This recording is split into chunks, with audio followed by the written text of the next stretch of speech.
राज्यातील सुमारे 5,000 विनाअनुदानित आणि अंशतः अनुदानित शाळांना अनुदानाची वाढीव रक्कम मिळावी या मागणीसाठी मुंबईतल्या आझाद मैदानावरती 4 दिवसापासून सुरू असलेल्या शिक्षक समन्वय संघाच्या आंदोलनाच्या पार्श्वभूमीवरती मुख्यमंत्र्यांसोबत झालेल्या बैठकीमध्ये सकारात्मक तोडगा निघाल्याची माहिती मंत्री गिरीश महाजन यांनी दिली आहे। सरकारला शिक्षकांची काळजी आहे आणि अधिवेशन संपायच्या आत शिक्षकांचा पगार खात्यामध्ये जमा होईल असं त्यांनी सांगितलं। सरकारचे प्रतिनिधी म्हणून त्यांनी आज आंदोलन स्थळाला भेट दिली आणि सरकारच्या वतीनं सर्व मागण्या मान्य करण्याची घोषणाही केली।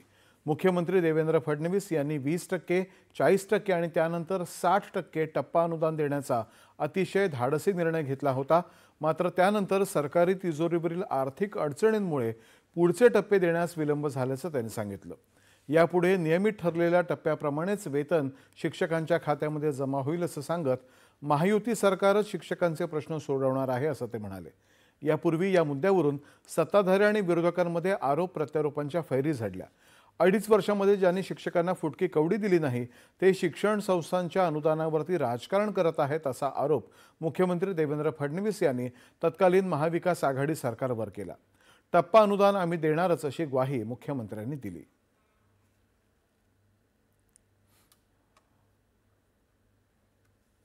पहिल्यांदा तर या सगळ्या संस्थांना मान्यता तुम्ही दिली, सगळ्या संस्थांना तुमच्या काळात मान्यता मिळाली आणि काय सांगून दिली? हे सांगून दिली की कायम विना अनुदानित। त्याच्यानंतर त्याचा कायम शब्द तुम्हीच काढला। काढल्यानंतर एक नवा पैसा तुम्ही दिला नाही, एक नवा पैसा, एक टप्पा देखील तुम्ही दिला नाही। याचा पहिला टप्पा देखील मी ज्यावेळेस आम्ही मुख्यमंत्री होतो त्यावेळेस आम्ही तो दिला। दुसरा टप्पाही आम्ही दिला 40%चा। त्यामुळे मध्यंतरीच्या काळामध्ये 2.5 वर्ष तुमचं सरकार होतं, त्या सरकारच्या काळामध्ये फुटकी कवडी तुम्ही दिली नाही यांना, फुटकी कवडी।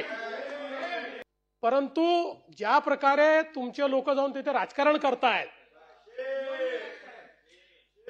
हे जे राजकारण चाललेलं आहे, माझा सवाल आहे की ज्यावेळी तुम्हाला संधी मिळाली एकदाही एक फुटकी कवडी तुम्ही दिलेली नाही या संदर्भात आणि आता जाऊन राजकारण करता। हे मुद्दे राजकारणाचे नाही आहेत। या मुद्द्यांवर सरकार सकारात्मक आहे, सरकार योग्य निर्णय घेईल, सरकार चर्चा देखील करेल। पण जर कोणी राजकारण करणार असेल तिथेही काही राजकारणी करतायत, जर कोणी राजकारण करत असेल तर योग्य नाही आहे। दरम्यान उद्धव ठाकरे, शरद पवार आणि विजय वडेट्टीवार यांनी आज आंदोलनस्थळी जाऊन आंदोलक शिक्षकांशी संवाद साधला। आंदोलन थांबेपर्यंत सोबत राहण्याचं आश्वासन त्यांनी शिक्षकांना दिलं।